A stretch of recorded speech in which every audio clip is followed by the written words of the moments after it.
The Reynolds were the kind of family who laughed off ghost stories and scoffed at whispered warnings.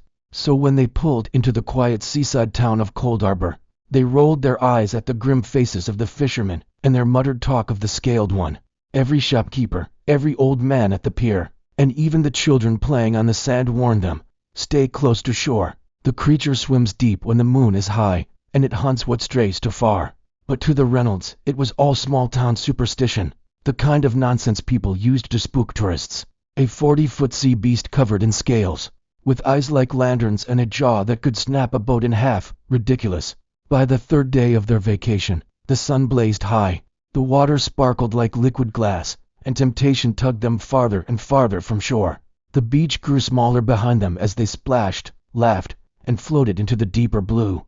That was when the water turned cold. A shadow slid beneath them, massive, unbroken, stretching longer than their whole family, lined end to end. At first they thought it was a trick of the light, until it circled back, and an eye surfaced. Yellow, unblinking, big as a dinner plate. Panic erupted. They kicked and screamed, trying to swim for shore, but the water churned like boiling tar.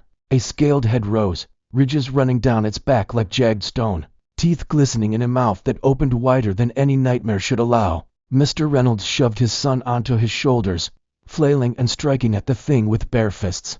Mrs. Reynolds tried to drag her daughter forward, praying desperately, salt water burning her throat. But the creature was patient, it was hungry. A wave surged, pulling them into its gaping maw. For one moment, the world went dark inside its throat, shrieks muffled, thrashing useless. The ocean swallowed their struggle as smoothly as the beast swallowed them whole. By nightfall, only their towels and sandals lay on the sand, and in Coldharbour, the townsfolk shook their heads sadly, adding another family's name to the long list whispered into the tide. Because the Scaled One always feeds.